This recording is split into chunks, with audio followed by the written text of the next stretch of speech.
Saludos desde Ribeira. Me encuentro en el despacho del pastor Jonathan Figueiredo, pastor de la Iglesia Cristiana Evangélica Renovación, al que a continuación le voy a entrevistar y va a ser de mucha bendición las cosas que Dios lleva haciendo en su vida desde niño. Buenas tardes, Jonathan. ¿Cómo estás? Buenas tardes, Marcos. Muy bien, expectante de tus preguntas. Me han informado de muchas cosas, pero todo lo que Dios ha hecho en tu vida, vamos a poder ver unas pinceladas que Dios ha obrado grandemente. Eso espero, sí, la verdad es que la vida es un proceso y te va llevando de lugar a lugar, desde aldeas muy pequeñas o no tan pequeñas en la India hasta grandes ciudades y modernas y poderosas como puede ser Dubái, o ciudades encantadoras como Ribeira, que está en la Ría de Arousa, donde hay buen pescado, buen marisco y buena gente, o ciudades como Vigo, que es una ciudad excelente donde nací yo mismo. Y entonces por eso tengo un aprecio especial. Dios es tan creativo y tiene tantos y tantos lugares donde uno puede servir y disfrutar de lo que Dios pone en tus manos para desarrollar, que es una bendición. Como has comentado, naciste en Vigo. Tus padres, tu madre era hija de misioneros. Así es, mis abuelos eran misioneros ingleses en Marín, en Vigo, pero anteriormente estuvieron en Orense, en la zona de las montañas, y ahí abrieron varias iglesias, pequeñas iglesias de la zona de la montaña. Y mi mamá, desde pequeña, aunque estudió la carrera en Inglaterra, pero su pasión era venir a colaborar con sus padres y venir a trabajar como misionera aquí en España, y eso hizo, así que terminó la carrera, se vino a España. Antes, durante sus estudios, vivía con su tía cuidaba de los hijos de misioneros, y tenían una especie de una residencia para hijos de misioneros, y ella pues servía allí con ellos. Luego se vino a España, en Vigo trabajó en el consulado inglés, sirviendo en la iglesia, y ahí conoció a mi padre. Mi padre, aunque es mallorquín de origen, pero mi abuelo, su padre, pues era de Vigo y tuvo que, por causa de la guerra, venir y más o menos refugiarse en Galicia, en Vigo, y en la iglesia es donde se conocieron mis padres, allí en Vigo. ¿Cómo se llamaban tus abuelos por parte de tu madre, que estuvieron aquí en Galicia haciendo obra, que sería en torno a finales de 1800, ¿no? Sí, finales de 1800, y mi abuelo vino a principios de 1900, porque mi abuela ya estaba aquí sirviendo. Mi abuela se llamaba Elena y mi abuelo Edmundo Woodford, y él se vino hacia principios de los 1900 más o menos. Y se llamaba Edmundo Woodford. Él venía de haber pasado un periodo muy difícil durante la Primera Guerra Mundial. Él se presentó como de los primeros objetores de conciencia en Inglaterra y por eso fue condenado a trabajos forzados. Y él le prometió a Dios que si salía de esa situación, pues que él le serviría donde a Dios lo enviase. Y así fue. Misionero, y aquí se vinieron. ¿Tu abuela era también inglesa o la conoció aquí era de Galicia ya? Mi abuela era inglesa. Estaba sirviendo con otro matrimonio de misioneros ingleses, y aquí se conocieron en la época donde no se podía hacer un noviazgo al estilo actual. Entonces mi abuela tocaba el órgano, que eran órganos de pedales todavía, y mi abuelo se ofrecía para hacer la limpieza de forma que pudiese dejarle notitas en el teclado del órgano, y eso era un poco el cortejo que se hacían los novios en aquella época, hasta que se casaron. Después también, por parte de tu padre, el padre de él era colportor. Así es, mi bisabuelo era colportor en las Islas Baleares. Mi abuela era mallorquina, hija de colportor, y este hombre pues también pasó por muchas experiencias bastante duras, porque era la época de la persecución. Él fue envenenado por las monjas, aunque no llegó a fallecer, pero sí que pasó por experiencias muy duras. Pero trabajó en el colportorado, que era la distribución de Biblias o venta de Biblias como Jorgito, el George Borrow. De profesión has estado trabajando en una multinacional muchos años y también eres empresario. Sí, yo empecé como auxiliar administrativo, como empezamos la mayoría, punteando cuentas, el debe y el haber, que no sabes nunca si hay, y deber siempre. Y empecé pues nada, con un trabajo de auxiliar administrativo, pero Dios me bendijo y muy pronto, en pocos meses, yo ya estaba dirigiendo una delegación de un grupo de empresas. Y después estuve como gerente dentro de ese grupo de empresas de alguna de las empresas. Ahí trabajé muchos años y hacia el final de mi época como director general de ese grupo de empresas, pues yo creé mis propias empresas porque había algunos trabajos que eran paralelos, otros que desarrollaba con mi mujer y creamos algunas empresas que algunas están todavía por ahí, pero inactivas, porque bueno, tuvo un pequeño problema de salud y tuvimos que dejar muchas cosas, aparte de un llamado muy claro al pastorado. Y eso me hizo pues establecer prioridades y algunas cosas quedaron en un segundo lugar y otras se terminaron.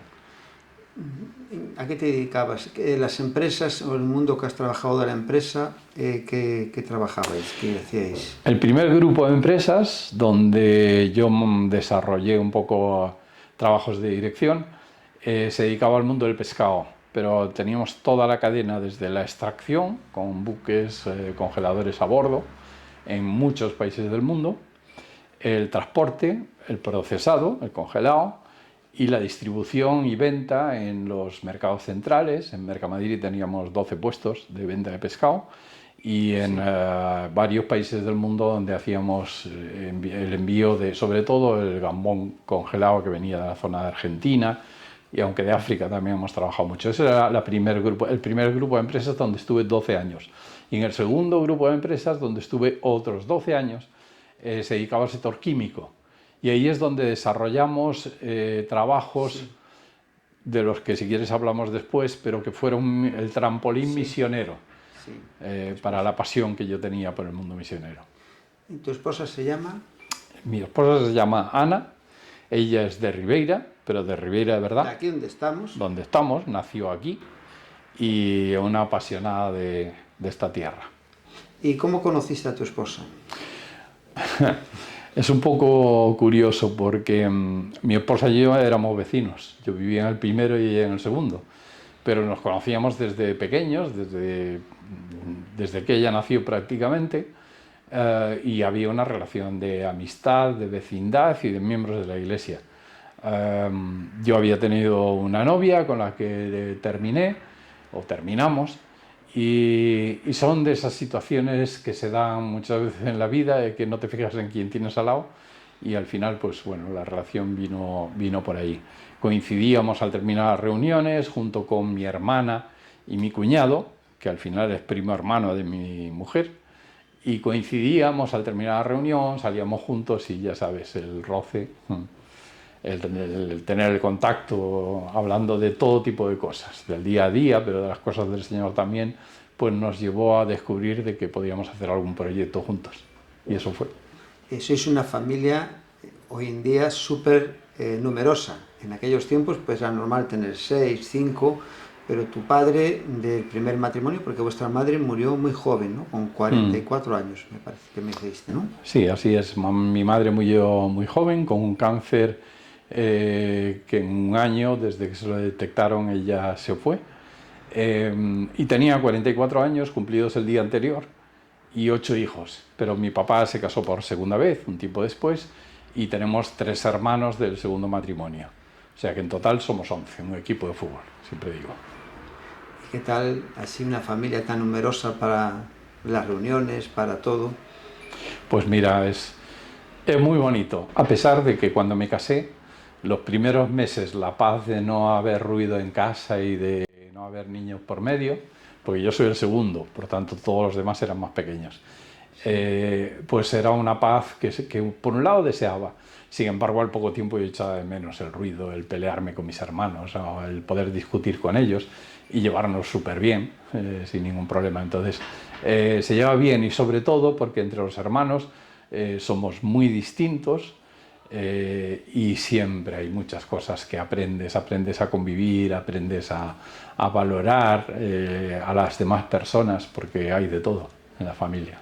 Estamos viendo, ¿no?, que eres de una familia ya de bisabuelos creyentes, donde se nace escuchando el Evangelio, se ve cómo sirven los abuelos, los padres, pero uno llega a un momento que tiene que tomar su decisión de conversión. Eso no se puede heredar. Sí, la influencia.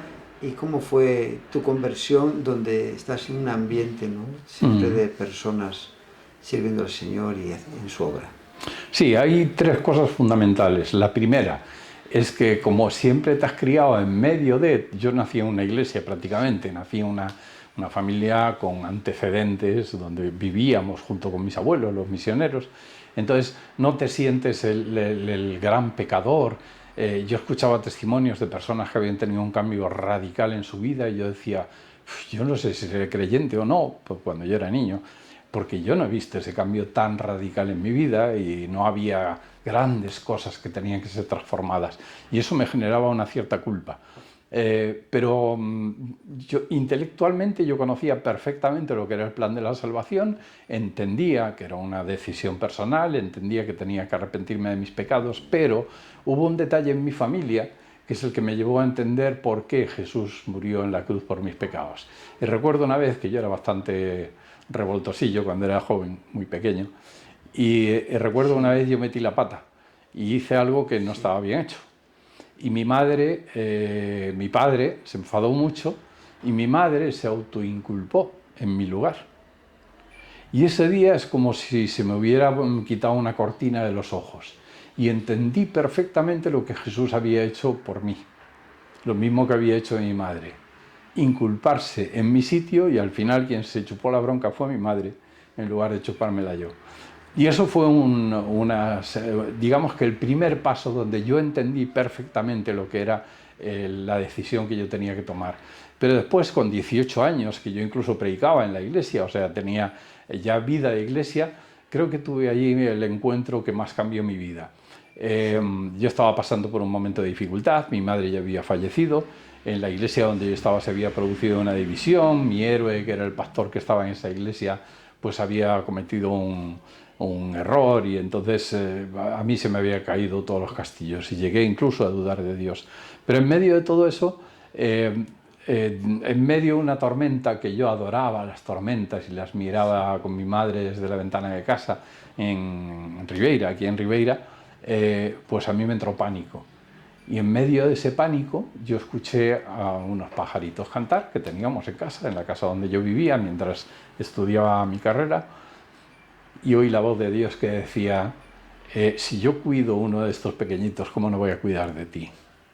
Y lo que Dios me estaba diciendo, has basado tu vida en otras personas, sí, en la figura de tu madre, por supuesto, excepcional, pero tienes que fijarte en mí, en tu héroe, que era tu pastor, y al final me abandonaste a mí por tu héroe.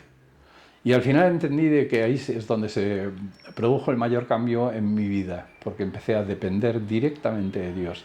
Digamos que ahí es donde yo le coloco como Señor. Hasta ese momento era mi Salvador, pero a partir de ese momento yo asumo que Él es el Señor de mi vida. Y fue, digamos que, el cierre, el círculo cerrado de mi salvación y mi sumisión al señorío de Jesús. En tu vida hay dos llamados bien definidos. Uno es en las misiones, de una manera que ahora nos vas a explicar, porque está el misionero que va y está allí, y después están las personas que a través del mundo de la empresa tienen que trabajar con esos países y hacéis también una misión de llevar el Evangelio con diferentes proyectos, ¿no? Entonces, en el campo de las misiones son en tu vida 26 años, 20 en Oriente Próximo y Medio, y después también en el norte de África, y 6 en la India. ¿Cómo empezó en tu vida, empezaste a sentir que Dios te quería usar en el mundo de las misiones? Porque escuchando un testimonio tuyo en YouTube de los devocionales que haces, dices que uno no puede ser misionero si no recibe el llamado de Dios. Correcto. Es una historia un tanto singular, porque Dios con cada uno trata de una manera diferente. Y el llamado se produce por infinidad de medios. Y en cada uno no tiene por qué repetirse el mismo patrón en todos los demás. Tenía 16 años y de la biblioteca de mi abuelo, el inglés, yo cogí el Corán, que lo tenía en español, y yo leí el Corán. Leí más por curiosidad que otra cosa. Pero en ese mismo instante se despertó en mí una pasión por el mundo musulmán increíble. Por mí me habría agarrado el avión, que de aquella eran incipientes, pero me habría agarrado el avión y me habría ido a cualquier país musulmán con el calor de ese fuego que se enciende dentro de ti. Sí. Pero el llamado de Dios era a las misiones, pero Él tenía que formarme. 11 años después, dentro del grupo de empresas, el primer grupo de empresas que estaba, surgió, sin que yo lo buscara, la posibilidad de viajar a países árabes por negocios. Y eso me permitió ir primero a Turquía, que es un país un poco más europeizado, digamos, y conocer el Islam, la práctica del Islam, pero de una manera bastante más light, exacto, sin normas tan estrictas.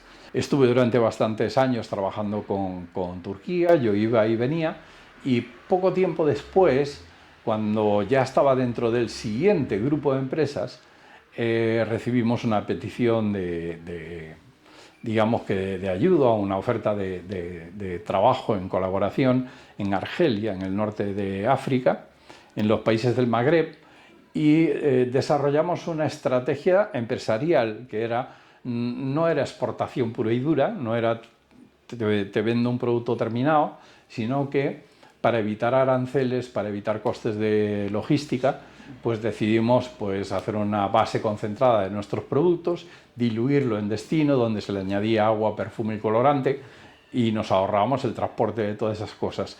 Y los aranceles de importación bajaban del 45% al 5%. Los costes de transporte, pues un contenedor era equivalente a 15 contenedores de producto terminado, por lo tanto el ahorro en costes era bestial. Y el secreto de la fórmula estaba en esa base concentrada. Entonces empezamos a hacer un trabajo de colaboración. Y a través de los negocios es cuando yo empiezo a trabajar en los países del norte de África, creando joint ventures, un poco empresas de colaboración, y es donde Dios me regala un campo impresionante como para poder compartir el Evangelio. Yo era director general de una empresa europea, supuestamente laica, y entonces entre los países árabes no podían entender cómo el director general de una empresa, que para ellos es un puestazo bestial de respeto absoluto, podía hablar de Dios hasta en la sopa.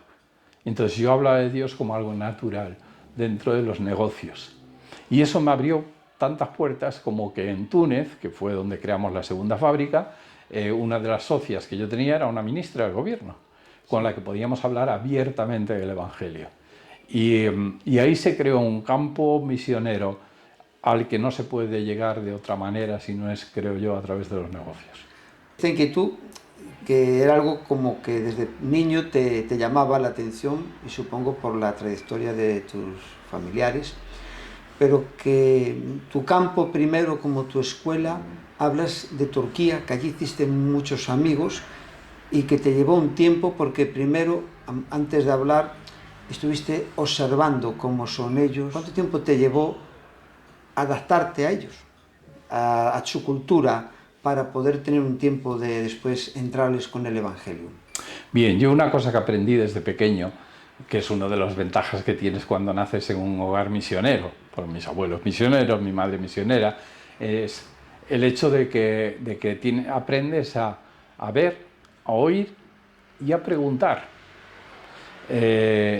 Y eso fue lo que hice en Turquía. Entonces tampoco fue un periodo muy largo, pero yo soy muy observador y allí aproveché para querer enterarme de todo.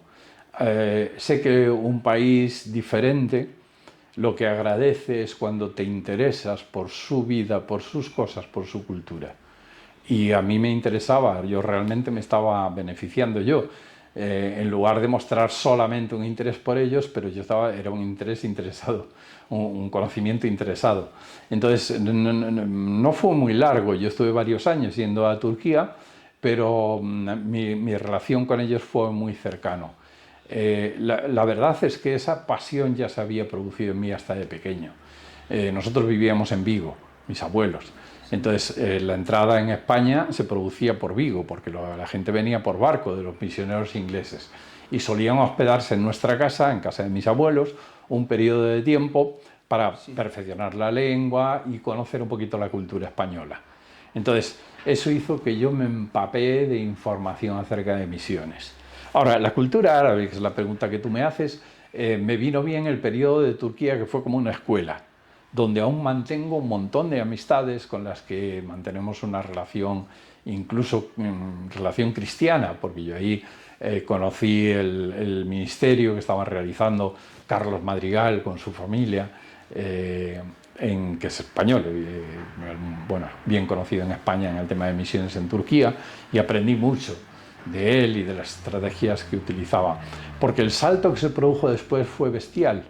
Ir a un país árabe donde está prohibido el proselitismo, como llaman ellos, que es hablar del evangelio a otras personas. De hecho, la iglesia era clandestina, había persecución, pero a mí me respetaban por mi posición profesional. El simple hecho de que yo fuese un director general de un grupo de empresas europeo me permitía hablar abiertamente del evangelio. Entonces, todo lo que yo aprendí en ese proceso inicial en Turquía me sirvió para poco a poco ir entrando con lo que ya conocía.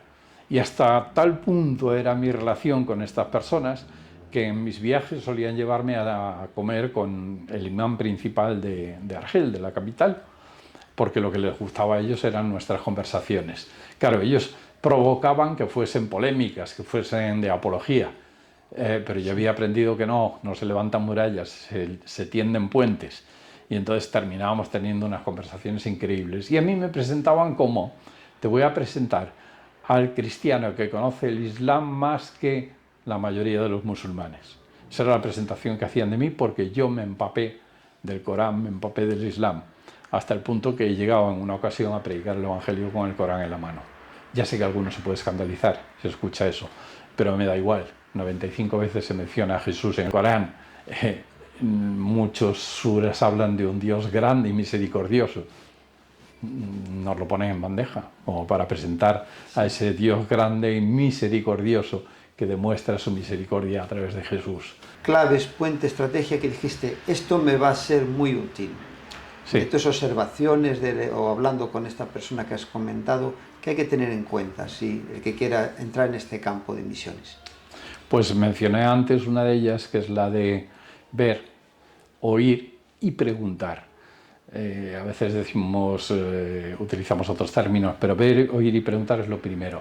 Lo segundo, fórmate de antemano todo lo que puedas acerca de la cultura árabe, y cuando hablamos de religión, del Islam.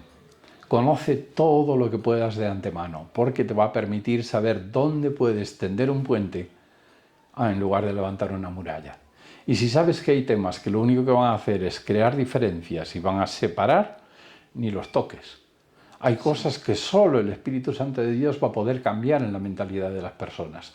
Por tanto, intenta que lleguen a conocer a Dios como un Dios personal y no un Dios distante.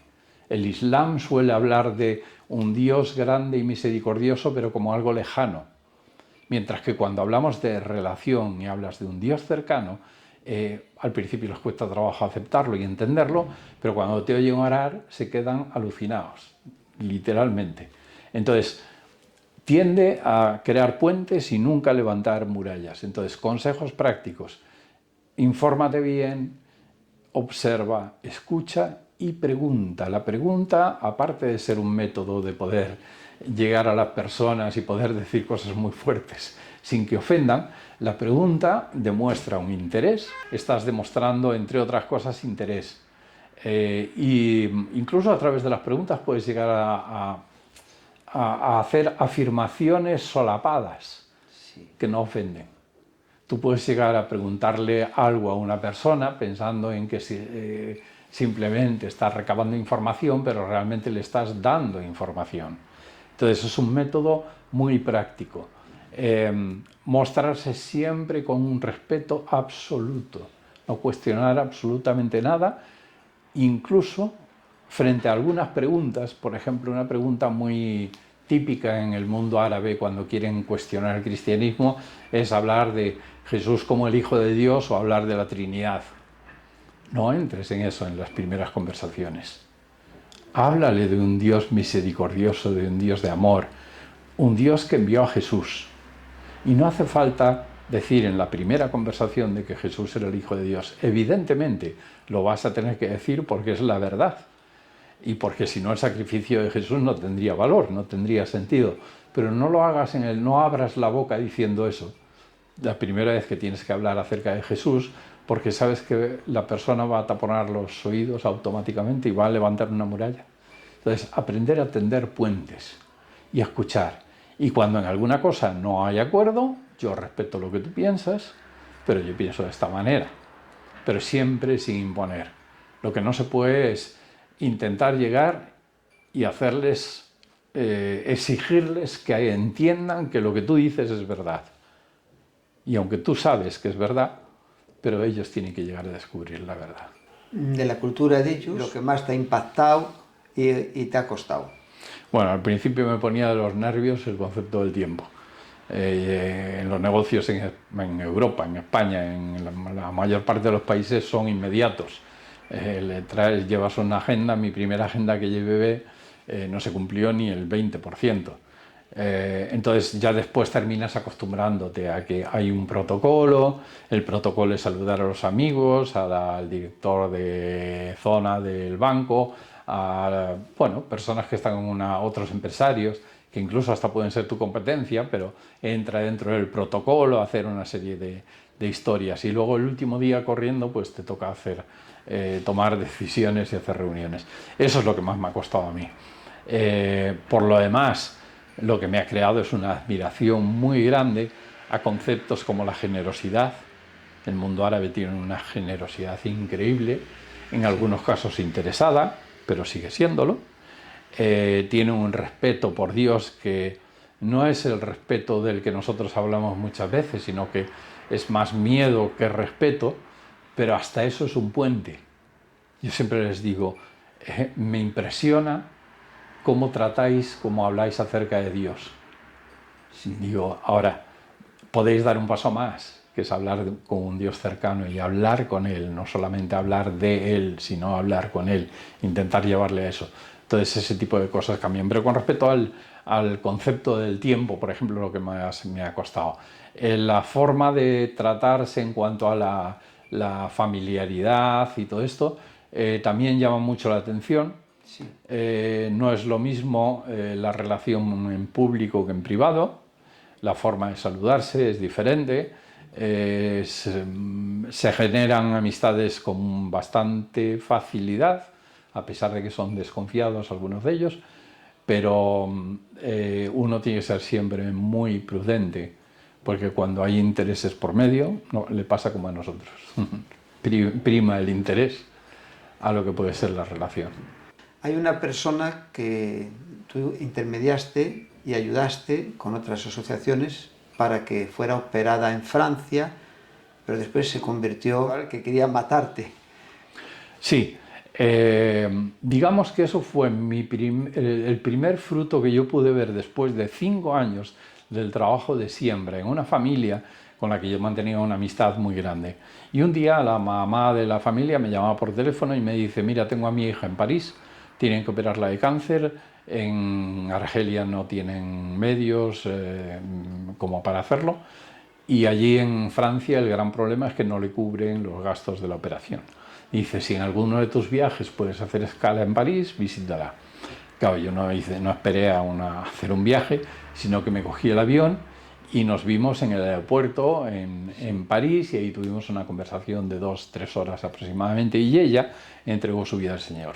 Lo curioso de esta historia es que cuando llegó el momento de la operación no tenía dinero todavía juntado, pero el hospital, del dinero que habíamos recaudado entre un poco su familia y luego en España, en nuestra iglesia, algunos amigos, empresarios que también pusieron dinero, pues teníamos más o menos la mitad del importe de la operación cubierto, y entró en quirófano.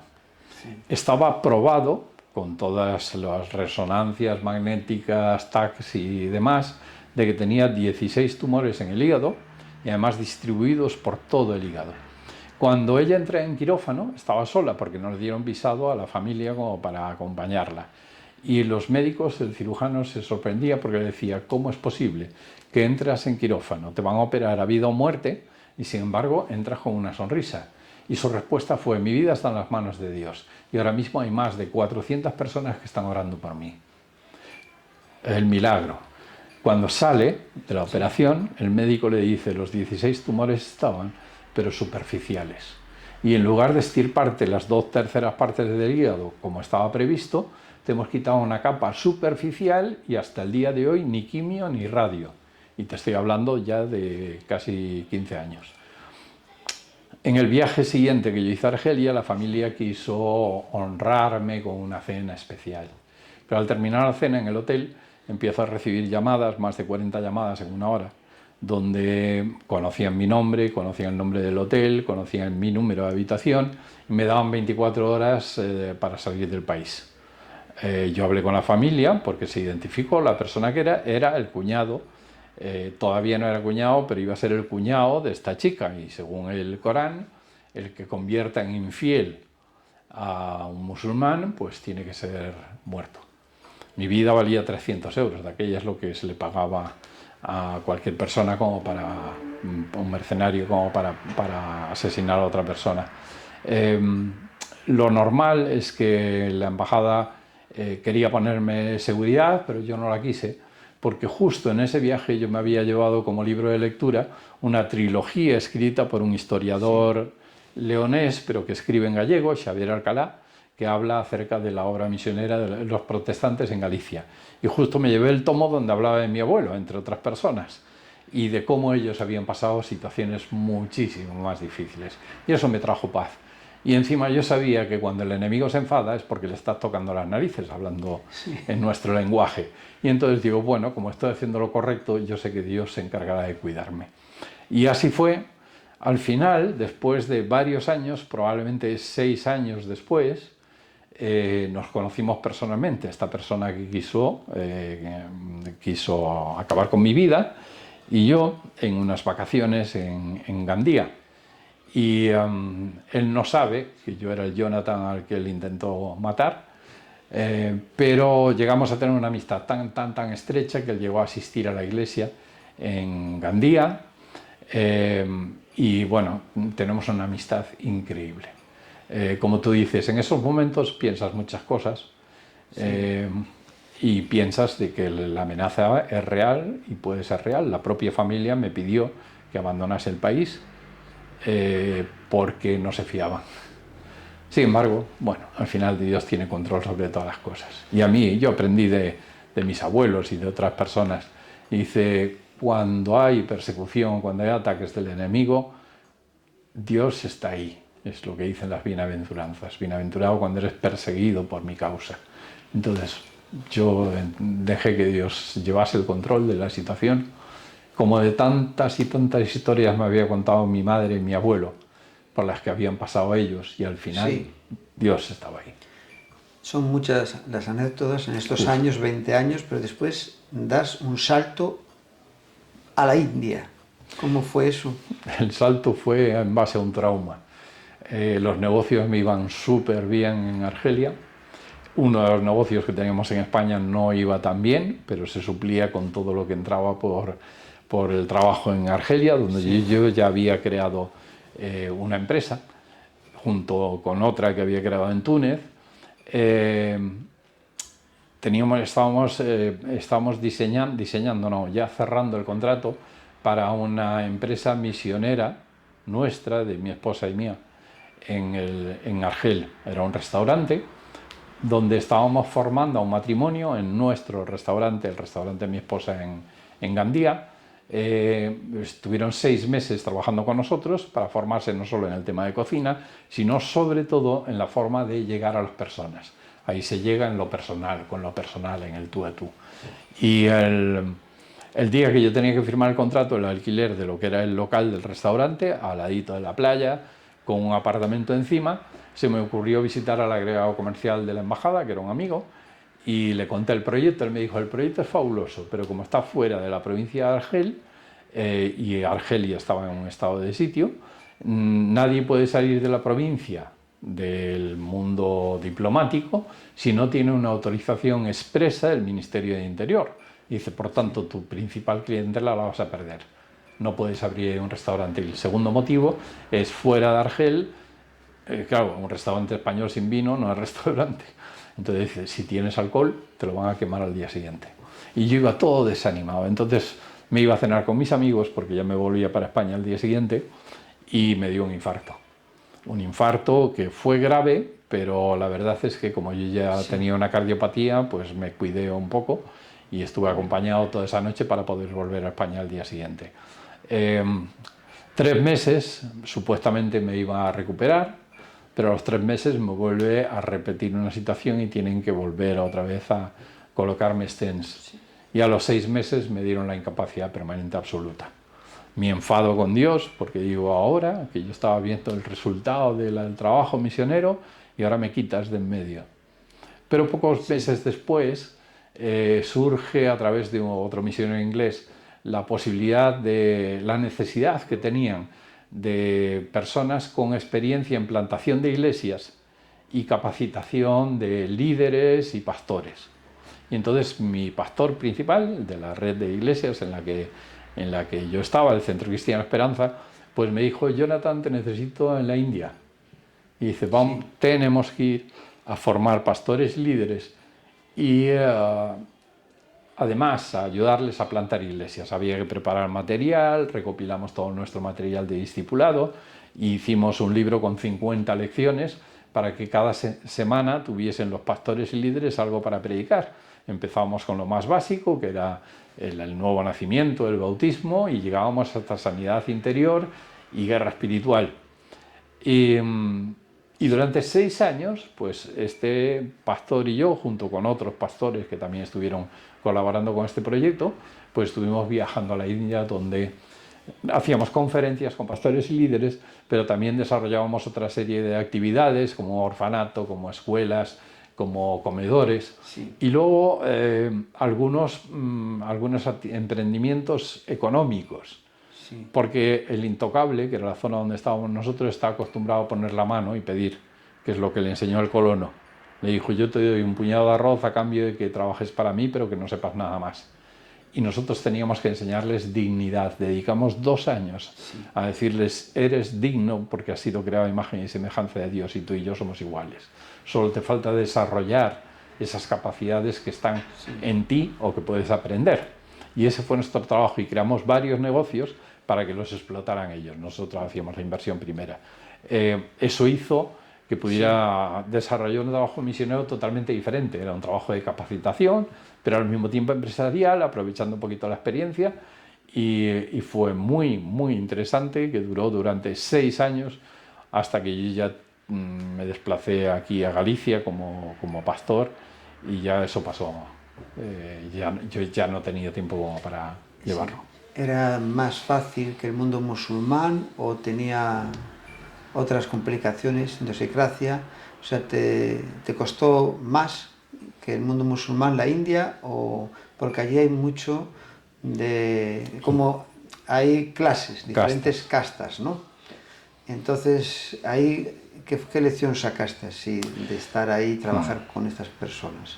Bueno, es muy distinto el trabajo de allí con el del mundo musulmán. De hecho, los musulmanes serían el tercer grupo religioso dentro del país, pero que son perseguidos más que nosotros por parte de los hindúes. Sí, allí, como trabajamos con los intocables, y como tú bien dices, estaban las castas que legalmente están abolidas, pero realmente existen. La primera casta son los religiosos, la segunda son los militares, la tercera, los artesanos, serían hoy en día los empresarios, pero los que tienen empresas a nivel casi de autónomo un poco más. Y la cuarta casta son los esclavos. Los intocables están por debajo de los esclavos y es con quienes trabajábamos. Entonces, la gran dificultad del trabajo misionero allí era precisamente con la mentalidad de los intocables. Ellos se sienten que no valen y que no sirven. Mientras que eso entre el mundo árabe no era tan remarcado. Pero por otro lado son personas muy abiertas a recibir, porque tienen sed de dignidad, de algo tan básico como eso, pero también tienen sed de aprender, de recibir cariño. Hay personas que nunca nadie les ha dicho te quiero, nunca nadie les ha dicho tú vales para algo, tú eres igual que yo. Yo no puedo, por ejemplo, orar por una persona si no le pongo la mano en el hombro, en la cabeza. Y si se quebranta, pues yo le doy un abrazo, a pesar de que Sanidad Exterior nos había dicho ni se os ocurra tocarlos, que os podéis coger una infección. O sea, hasta ese punto llegaba la situación desde el punto de vista médico. Pero nosotros nos saltamos esas normas, sabíamos que estábamos protegidos por Dios y nos cuidábamos en la comida y en otras cosas. Entonces, lo que aprendimos allí es que desgraciadamente Sí. hay personas que tienen la dignidad tan tocada que no se consideran dignas ni se consideran con una identidad como para saber que pueden desarrollar cosas igual que los demás. Sí. Curiosamente, algo que yo aprendí cuando vuelvo a España, después de esos años, aprendo de que en nuestra cultura tan moderna tenemos muchos con mentalidad de intocable. Muchas personas que se sienten igual, con heridas, con una autoestima por los suelos y que tienen las mismas necesidades que ellos. No tendrán problemas a lo mejor de alimentación, pero sí que las tienen emocionalmente. Y ahí es donde el Evangelio tiene mucho que decir, porque el Evangelio es integral.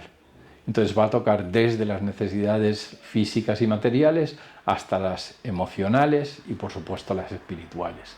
Y eso lo vi de una manera muchísimo más desarrollado en la India y me ayudó mucho en mi trabajo pastoral aquí en España. En el trabajo pastoral, aquí llevas 9 años, ¿no? En Sí. Ribeira. ¿Y cómo fue ese llamado de Dios para estar aquí como pastor? Terminar aquí, ¿no? Ese ciclo que ya veremos en la obra social que ya ves aquí a cabo a continuación, pero ¿cómo fue ese llamado en tu vida? Bueno, como siempre, Dios sorprende.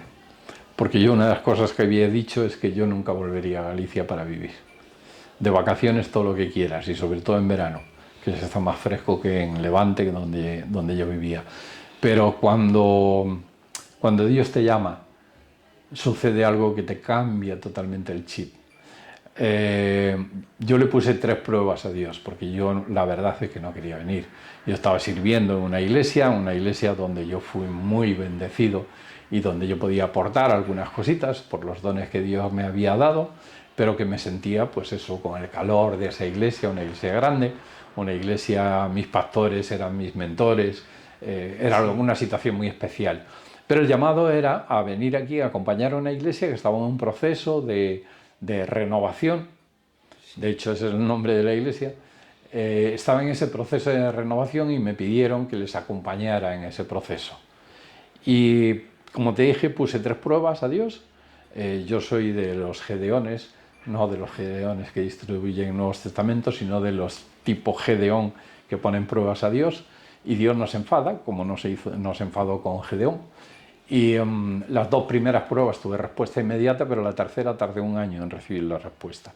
Pero el día que recibí la respuesta de esa tercera prueba que le había puesto a Dios, el fuego que yo tenía por venir era bestial, era imparable. Y lo primero que hiciste que me llamó la atención el otro día hablando contigo es que fuiste a ver al alcalde y le dijiste que eras pastor y qué podíamos hacer por la ciudad, que ahí hubo como un choque, ¿no? De él, que fue así, que fue muy graciosa la palabra que te dijo. ¿Cómo fue esa experiencia con él, ese momento? Sí, hay un hermano en la iglesia que mantenía una relación muy estrecha tanto con el alcalde como con los concejales y con las autoridades. Siempre ha estado en la iglesia y sigue estando en la ciudad, quiero decir, en una buena actitud de servicio y todo. Y ya había tenido varias conversaciones con el alcalde. Pero yo cuando llegué pedí una entrevista y entonces fuimos y le preguntamos directamente, me presenté, dije soy el nuevo pastor de la iglesia y me gustaría saber qué necesidades tiene Ribeira como para que nosotros podamos ayudar. Uno de nuestros objetivos es servir donde Dios nos haya puesto. Y entonces queremos servir a la comunidad, que es un lema que llevamos en nuestros petos, sirviendo a la comunidad. Queremos servir a la comunidad. Queríamos cumplir lo que Jeremías dice en Jeremías 29:7, donde dice: orad por la ciudad a la que os he enviado, trabajad por ella, porque del bienestar de la ciudad depende vuestro bienestar. Y así se lo dijimos a las autoridades. Y claro, sorprendentemente, ya mi amigo me lo había comentado, el miembro de nuestra iglesia, que el alcalde, la respuesta del alcalde fue: por fin salís de las catacumbas. Muy fuerte tener que escuchar eso, pero para mí eso fue el desafío más grande. El saber de que estaban esperando a que saliéramos de nuestro local y pudiésemos servir en medio de la sociedad. Así que eso hicimos. Entonces había una actividad, era una actividad de tipo cultural, y nosotros ofrecimos pues hacer trabajo con los niños, ofrecimos limpiar un parque, y fue muy bonita esa escena, porque unas 50 personas en forma de abanico descendíamos de ese parque que está en un monte hasta la ciudad en forma de abanico, limpiando, recogiendo plásticos y todo eso, y la gente se quedaba muy impactada. Luego trabajamos con niños, pusimos stands de globoflexia, de pintacaras, de tatús, de manualidades, y tenemos una animadora en la iglesia que siempre enfoca en valores un poco su trabajo, ¿no?, con los niños. Y entonces pues estuvimos durante un mes en la plaza principal, la plaza del ayuntamiento, todas las semanas. Y así empezamos. Y luego vimos que había más necesidades, y ya casi el ayuntamiento nos llamaba y nos decía: oye, mira, que tenemos una carrera pero no encontramos a gente suficiente como para que nos bloqueen las calles. ¿Cuántos me puedes mandar?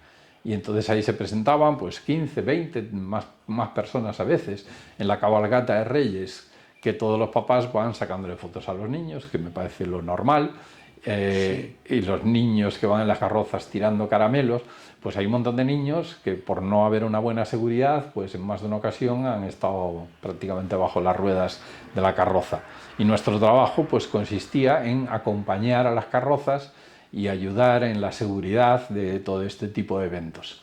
Solo había una condición: que nos dejaran usar el peto. Nosotros tenemos un peto con el color, nuestro color corporativo, que es un verde claro, que aparece en nuestro logo con el nombre de la iglesia, y debajo sirviendo a la comunidad.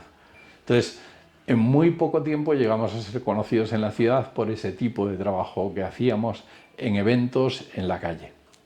Porque después está otro campo, que es el campo de la obra social. Aquí lo tengo, ¿no? Tenéis aquí un folleto, está en gallego y en castellano. Y aquí vemos el logo: Iglesia Cristiana Evangélica Renovación, sirviendo a la comunidad.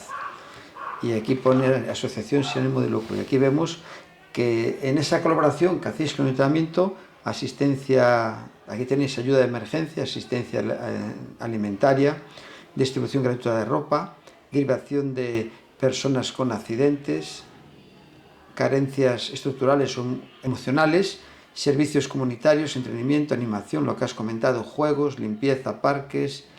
Y aquí tenéis Banco del Tiempo en proceso de implantación, y también no falta la ayuda que ponéis aquí: ayuda humanitaria internacional, India, terremoto Ecuador, refugiados sirios en Lesbos, etc. Y asesoramiento y formación. Hay también servicio de lavandería, o sea que es una ayuda integral a disposición de la comunidad. Claro, porque hay que ser muy prácticos. Entonces, por eso yo siempre digo que el trabajo misionero se basa también en la necesidad. ¿Qué necesidades hay? Aunque yo añado la oportunidad. No es solo necesidad, sino a veces la oportunidad. En este caso, cuando enfocamos nuestro trabajo de servicio aquí en la ciudad, fue en base a necesidades.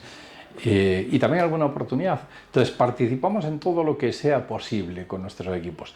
En el tema de obra social hacemos una pequeña diferencia entre lo que puede ser actividades de ocio, actividades de apoyo, de seguridad, con lo que es atención a personas en situación de exclusión social. Entonces tenemos un banco de alimentos, entrega de ropa y alimentos, donde ahora mismo estamos atendiendo a unas 55 familias cada 15 días, a las mismas familias, o sea, 2 veces al mes reciben nuestro apoyo en alimentos. Y todo el dinero para este servicio nace de las ofrendas de la iglesia, salvo 2 empresas que nos aportan, pues una de ellas productos precocinados, productos preelaborados, y la otra conserva atún en lata. Pero luego tenemos el primer centro de emergencia que hay en la zona. hasta Santiago y Villagarcía, que nos falta todavía algo por terminar. Ese centro de emergencia, lo que es el comedor para los sin techo, muchos de ellos sí tienen techo, pero no es suyo, son ocupas, pero tenemos un comedor donde todos los días laborables reciben una comida caliente y los 365 días del año reciben una cena fría, que esa la paga la Iglesia. ¿Y eso dónde se lleva a cabo? En otro local que tenemos de la iglesia, exacto, Sí, sí. que se dedica solamente a obra social. Aparte de eso tenemos una lavandería solidaria donde estas personas pueden traer su ropa, se la lavamos de forma gratuita. Y tenemos el calor café, que no termino de cuajar.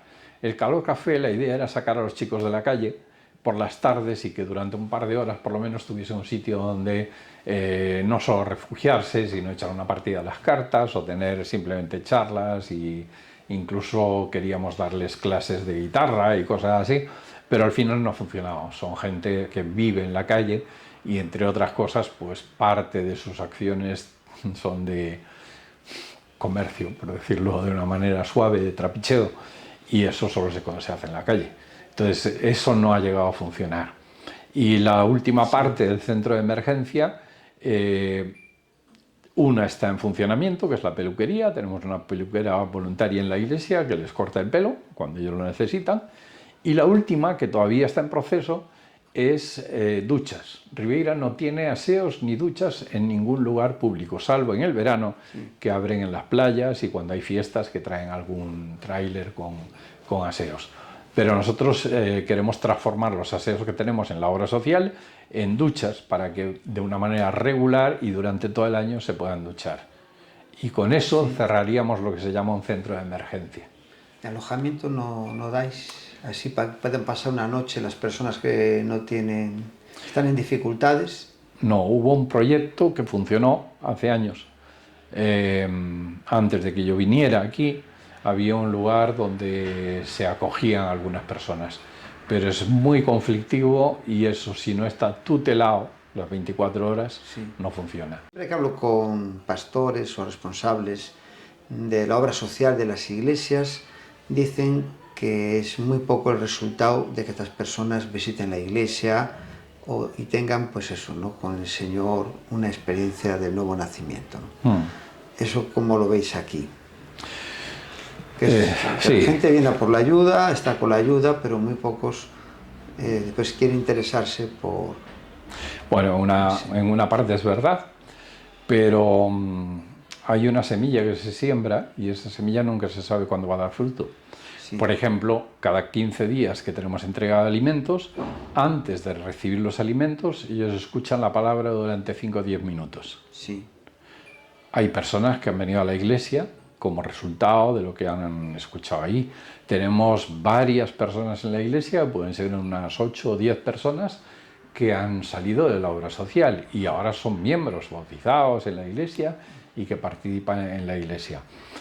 En el sector donde es más complicado ver un resultado más inmediato es en el de esta gente sin techo, los que tenemos en el centro de emergencia.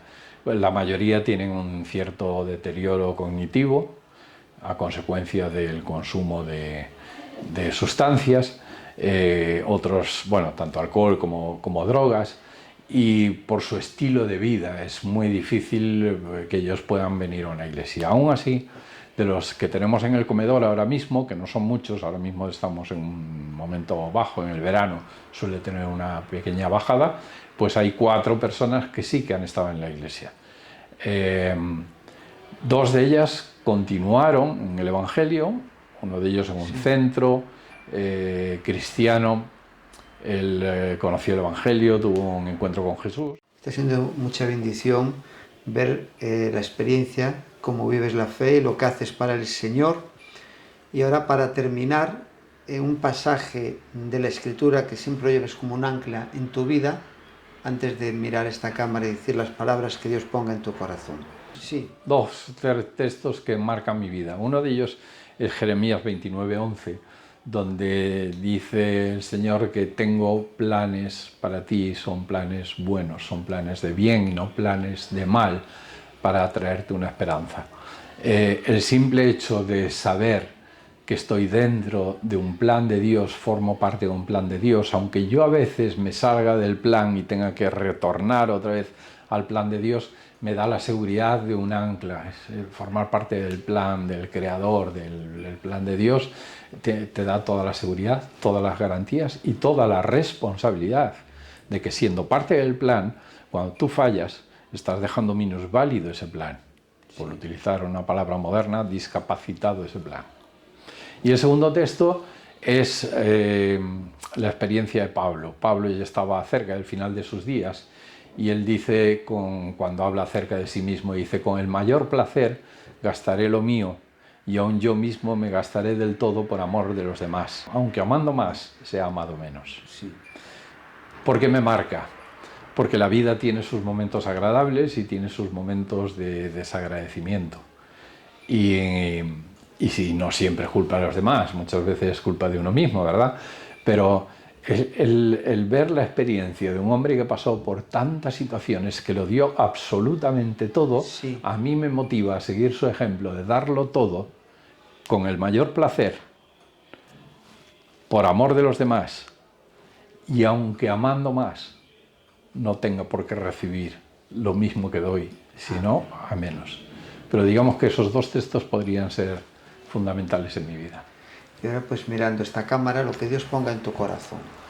Bueno, lo que quiero es dar las gracias a Marcos por la oportunidad de poder contar algunas cosas acerca de mi vida, mi pasado, mi presente y además mi futuro, porque creo que todavía me quedan muchos años como para servir al Señor de maneras diferentes, porque muchas veces el tiempo, la edad, pues va modificando un poquito el proceso de nuestra vida. Solamente quisiera recordar que hay el último consejo que Jesús deja a sus discípulos es: id y haced discípulos. Y yo durante muchos años en mi infancia y en mi adolescencia estaba más preocupado de la iglesia, de la organización de la iglesia, de las actividades de la iglesia, que de hacer discípulos. Jesús no se preocupó de darle instrucciones a los discípulos o a los apóstoles de cómo se iba a organizar la iglesia, de cómo se iba a dirigir, sino que les dice: haced discípulos, predicad el Evangelio, enseñadles todas las cosas. Y lo más importante, Hechos 1:8, sed testigos cuando recibáis el poder del Espíritu Santo. Y ser testigo es poder contar lo que eras antes y lo que eres ahora y cómo se ha producido ese cambio. Y eso todos tenemos la experiencia. Yo quiero trasladaros un desafío cariñoso, que no es un desafío negativo, sino todo lo contrario, a cumplir con la misión. La misión es ser testigos, hacer discípulos y predicar el Evangelio. Y lo demás va a venir solo, porque cuando tú estás formando parte de un equipo te tienes que organizar, pero siempre pensando que eres parte del plan de Dios y que Dios cuenta contigo, y que si le fallas estás convirtiendo en discapacitado ese plan para tu vida, para la vida de otras personas. Muchas gracias, Jonathan, por este tiempo. Gracias Sé que estás haciendo un esfuerzo muy grande, bueno, porque no estás muy bien de salud, sí, y tienes que ir ahora al médico. Y muchas gracias por todo. Gracias a ti por la oportunidad.